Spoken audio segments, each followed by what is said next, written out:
안녕하세요. 반갑습니다. 예, 반갑습니다, 김 회장님. 잘 지내셨죠?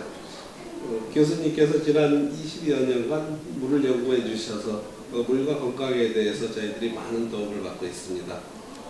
최근에 교수님께서 수소수를 가지고 치매 예방에 대해서 연구하셨다고 들었는데 수소수가 치매에 어떤 영향을 주는지 좀 말씀해 주실 수 있을까요? 예, 저희 연구팀이 지난 3년 정도 시간이 걸렸고, 실제 이제 실험한 시간은 한 2년 정도 걸렸습니다. 그래서 요양원에 계신 치매로 고생하시는 어른들 대상으로 수소수를 음용함으로써 치매 수가 효과가 있나 그런 연구를 하였는데 상당히 긍정적이고 좋은 결과를 얻었습니다. 지금 우리 사회가 수명이 자꾸 들면서 이제 암이라든가 이런 것들은 조기 진단이 되면서 줄는 반면에 치매는 늘고 있는데 실제로 의학에서 적절한 치료제가 없는 상태입니다. 그런 상황에서 저희 연구 결과를 보면은 치매의 원인이 되는 아밀로이드 베타를 수소수 음용하는 경우에 이제 억제가 되고 줄어든다는 이제 그런 결과가 나왔습니다. 바꿔 말하면은 수소수 음용이 치매를 예방한다는 이제 그런 거기 때문에 장수 시대에 수소수 음용이 노인 건강에 굉장히 도움이 될 것으로 그렇게 판단하고 있습니다. 수소를 활용할 때 어떠한 방법으로 수소를 활용할 때 가장 좋은 효과가 나올 수 있나요? 과거 전통적인 방법으로는 수소를 음용하는 이제 마시는 그런 방법을 많이 썼는데 수소 자체의 효과가 검증되면서 지금은 수소 가스를 흡입하는 형태도 많이 이용되고 있습니다. 국내보다는 외국에서 일본, 미국, 중국에서는 흡입이 상당히 보편화되고 있고 국내에서도 확대되고 있습니다. 다른 면이라면은 수소 음용은 주로 공복, 이런 빈속에 먹을 때 효과가 높은 반면에 수소 흡입은 시간에 구애받지 않습니다. 바로 동맥으로 들어가기 때문에 그런 장수에 구애받지 않고 편하게 흡입함으로써 효과를 얻을 수가 있습니다.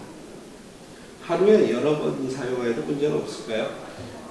지금까지 결과를 보면은 수소가 안전한 걸로 되어 있기 때문에 의학적으로 계속적인 연구를 해야 되겠지만 특별한 그런 그 양의 제한이라든가 그런 기준에 대해서는 아직 엄밀히 정해지지 않고 있습니다. 그리고 이제 어느 정도 충분한 양까지 안전한 걸로 되어 있기 때문에 여러 차례 응용하고 호흡하여도 문제가 없는 것으로 알려져 있습니다. 교수님께서 수소수를 활용해서 아토피 아이들을 많이 치료해 주신 걸로 알고 있는데 그거에 대해서 좀 말씀해 주실 수 있나요? 그 아토피 부분에 수소는 상당히 유용한데 아토피란 질병 자체가 우리 몸에서 과잉 반응을 하는 겁니다. 외부의 물질이 들어왔을 때 우리 몸에서 그거를 대체하면서 면역이 갑자기 증가하는 것인데 단연간의 연구를 보면은 거의 10년 이상의 연구를 진행했는데 항상 일관적으로 이 수소의 음용이 그런 면역 반응을 낮추고 알러지를 줄이는 것을 알 수가 있습니다. 달리 표현하면은 아토피 환자의 과민 반응에 상당히 도움이 된다고 볼 수가 있습니다. 저희 결과를 보면은 의학에서 100%라는 것은 이제 기대할 수가 없고 한 80% 정도 10명이면은 8명 정도가 이 효과를 보는 것으로 이제 결과를 얻었는데 중요한 것은 이 알러지 진화는 아토피는 보기에는 이제 피부에 손상으로 보이고 피부 질환일 수 있지만 실제는 몸에 면역이 변화이기 때문에 꾸준한 음용, 장기적인 그런 수소의 관리 치료가 필요합니다. 지금까지 결과로는 한 6개월 정도 꾸준히 음용하면 상당히 환자들이 도움을 보는 것으로 확인되었습니다. 수소로 스파를 했을 때 여성들의 피부가 굉장히 좋아지는 걸로 알고 있는데 혹시 그거에 대해서도 연구해 보신 게 있나요? 최근에 몇 차례 임상 실험을 진행을 했습니다.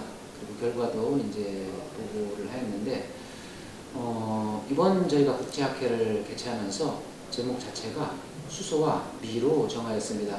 사실 과거에 우리가 이제 어려운 시대를 생각하면 미라는 것이 그렇게 중요한 테마가 아니었지만은 지금 이제 100세를 목표로 하는 그런 장수 시대에는 미가 굉장히 중요한 비중을 차지합니다. 수소의 기본적인 효과의 기전이 항산화 효과, 활성산소 제거인데 우리가 아는 많은 화장품들이 그 기전으로 항산화 효과를 언급하고 있습니다. 그래서 수소의 항산화 효과 역시 피부에 상당히 도움이 되고 주름 억제라든가 기미 주근깨를 이제 낮추고 이제 피부를 밝게 한다든가 그런 효과들이 기본적으로 나오고 있습니다. 피부 미용에 상당히 도움이 됩니다. 수소수를 활용해서 피부 미용에 사용할 때 수소 스파를 하는 경우 몇 회 정도를 하면은 효과가 나타날 수 있을까요? 저희가 임상 실험을 할 때 여드름이나 이제 피부 염증 이런 실험을 할 때 2주 정도의 실험, 한 달 정도의 실험을 하였는데 일주 이후부터 차이가 나옵니다. 그래서 2주, 한 달 정도 하면은 얼굴이 이제 좀 밝게 변한다든가 주름 개선이 있다든가 한 달 정도 안쪽에서 그런 효과들을 볼 수가 있습니다. 수소를 음용하면서 스파를 하면 더 좋은 효과가 나올 수 있겠네요. 그렇습니다. 우선은 피부 부분이기 때문에 직접 이제 접촉도 필요한데 우리 몸에서 일단은 같이 없애준다면은 활성산소를 적게 한다면은 시너지가 있는 것으로 보고 있습니다. 수소 스파와 음용하는 방법이 있고 그 가스 호흡의 방법이 있는데 그럼 가스 호흡하는 방법이 가장 효과적인 방법이라고 할 수 있나요?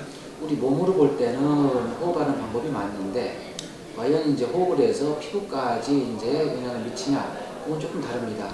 피부의 수소를 이제 수소수를 접하게 되면은 이제 피부와 또 안쪽까지 이제 적용이 되는데 이제 호흡을 하거나 음용을 했을 경우에 그게 피부까지 가는가 그것도 좀 연구가 필요한 부분입니다. 어쨌든 이제 밖에서 수소에 목욕을 하고 그 물을 사용하는 경우에는 피부에 효과가 있습니다. 수소수로 스파를 할 경우에 매일 해야 되나요? 아니면 일주일에 두세 번 정도 해도 효과가 있을까요? 일주일에 두세 번은 조금 약한 거로 보고요. 시간적으로 보면은 임상 결과를 보면은 하루에 5분 이상 이제 그 변하고자 하는 부위에 물을 충분히 적셔주면은 5분에서 10분 정도 그런 그 스파나 그런 체험을 하면은 효과가 있는 것으로 간단히 한 10초, 20초 정도의 물을 바르는 정도는 좀 약한 것으로 결과가 나왔습니다. 네, 감사합니다. 네, 수고하셨습니다.